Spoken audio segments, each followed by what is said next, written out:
SM knowledge hub पर आप सभी सदस्यों का एक बार फिर से स्वागत है। हमने लास्ट वीडियो में बाल वाटिका 1 टू 3 में एडमिशन प्रोसेस, एज क्राइटेरिया और डॉक्यूमेंट को समझा था। आज हम कैटेगरी प्रायोरिटी और रिजर्वेशन की बात करेंगे कि क्लास 1 में जल्द ही सत्र 2025-26 के लिए रजिस्ट्रेशन स्टार्ट हो जाएंगे।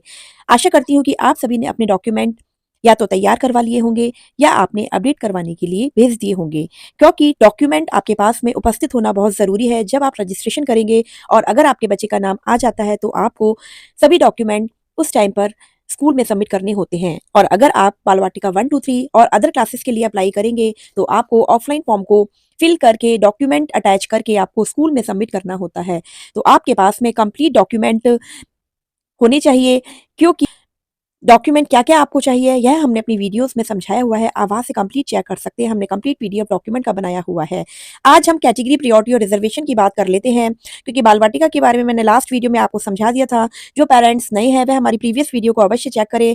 और केंद्रीय विद्यालय में एडमिशन का क्या प्रोसेस रहता है, क्योंकि काफ़ी सारे पेरेंट्स के मन में यही डाउट रहता है कि शायद केंद्रीय विद्यालय में only and only central government employees या स्टेट गवर्नमेंट एम्प्लॉइज़ के बच्चों का ही दाखिला होता है।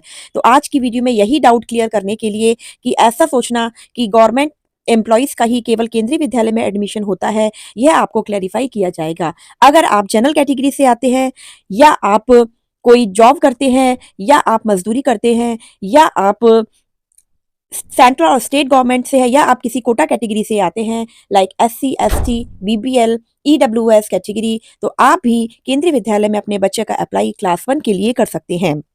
कैटेगरी 1 टू 5 अलग-अलग डिफाइन की गई है, जो कि हमने वीडियो में समझाया है। लिंक आपको डिस्क्रिप्शन में मिल जाएगा। आप वहां से चेक कर सकते हैं कि कैटेगरी 1 टू 5 या कैटेगरी 1 टू 6 किस प्रकार से डिसाइड करी गई हैं।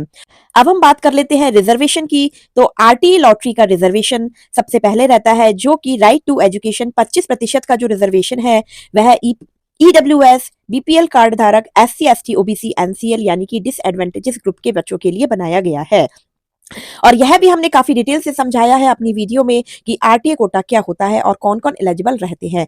तो जो फर्स्ट लॉटरी निकाली जाती है वह आरटीए लॉटरी रहती है। उसके बाद में जो सेकंड ड्रॉ निकाला जाता है वह डिफरेंटली एबल्ड लॉटरी होती है, यानी कि पीडब्ल्यूडी के तहत जो बच्चे आते हैं, जिसमें 3% का रिजर्वेशन ऐसे बच्चे जो कि विकलांग हैं या किसी बीमारी से ग्रस्त हैं, तो वह 3% का क्राइटेरिया डिफरेंटली एबल्ड बच्चों के लिए रखा जाता है।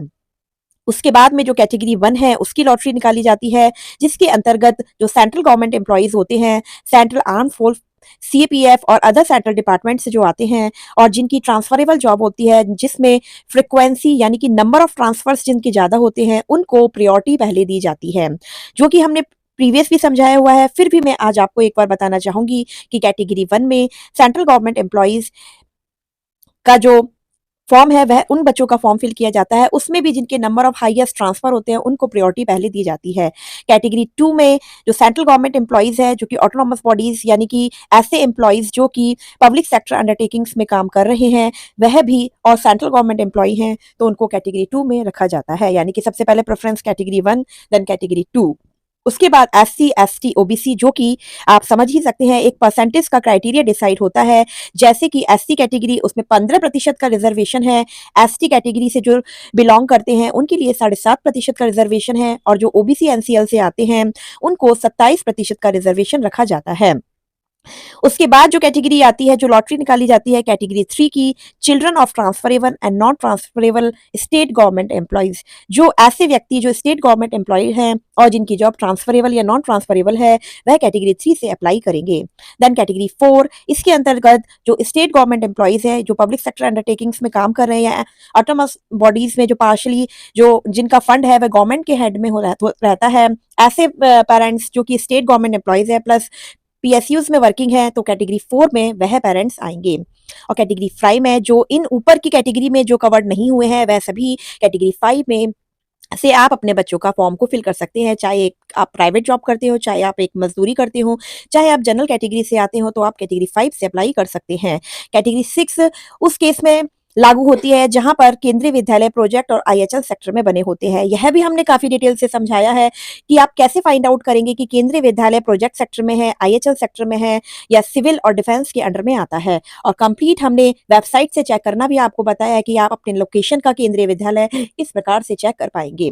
और कहीं-कहीं पर स्कूल्स में हो सकता है कि कैटेगरी 3 और कैटेगरी 4 में थोड़ा बहुत चेंजेस आपको देखने को मिले, क्योंकि हो सकता है कि अपने रूल के अकॉर्डिंग केंद्रीय विद्यालय ने कुछ कैटेगरी को आपस में इंटरचेंज कर दिया हो। तो यह आप अपने जिस भी केंद्रीय विद्यालय में अप्लाई करें, एक बार वहाँ से भी कन्फर्म कर लें कि आपका जो स्टेटस है वह किस कैटेगरी में लाई करता है। क्योंकि अगर आप गलत कैटेगरी को चूज़ करेंगे, तो बच्चे का नाम आ जाने के बाद भी अगर आप उस कैटेगरी से रिलेटेड डॉक्यूमेंट प्रोवाइड नहीं कर पाएँगे, तो भी आपके बच्चे के नाम को कैंसल कर दिया जाएगा। तो बेहतर होगा हमारी वीडियो से आप समझ के प्लस आप जिस भी केंद्रीय विद्यालय में अप्लाई करना चाहते हैं, वहाँ से भी एक बार आप कन्फर्म कर लें कि आप किस कैटेगरी के अंतर्गत आएँगे।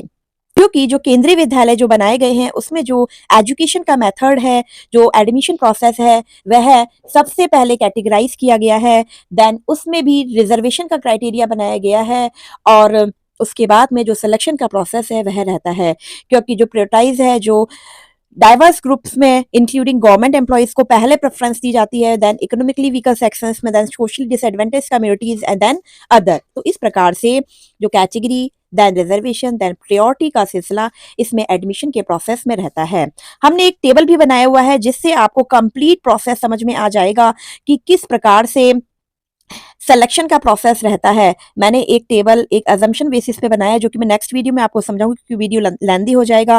पेरेंट्स भी देखना इतना पसंद नहीं करते हैं कि वीडियो लेंदी हो जाता है, मैम बहुत बड़ा वीडियो बनाती हैं। तो मैं आज की वीडियो में आपको यही समझाना चाह रही हूँ कि किस हिसाब से कैटेगरी को डिफाइन किया गया है, क्योंकि नेक्स्ट जो वीडियो मैं बनाऊंगी जिससे आपको सिलेक्शन का प्रोसेस काफी अच्छे से समझ में आ जाएगा। नंबर 1 जो लॉटरी निकलती है, आरटीई लॉटरी निकलती है, देन सीडब्ल्यूएसएन कैटेगरी की यानी कि जो पीडब्ल्यूडीज बच्चे होते हैं उनकी लॉटरी निकाली जाती है, देन कैटेगरी 1 की लॉटरी निकाली जाती है, देन कैटेगरी 2 के बच्चे सिलेक्ट किए जाते हैं, देन एससी एसटी ओबीसी को कंप्लीट किया जाता है सीट्स को, then category 3, then category 4, then category 5 और जहां पर कैटेगरी 6 एप्लीकेबल होती है तो वहां पर कैटेगरी 6 की भी लॉटरी निकाली जाती है।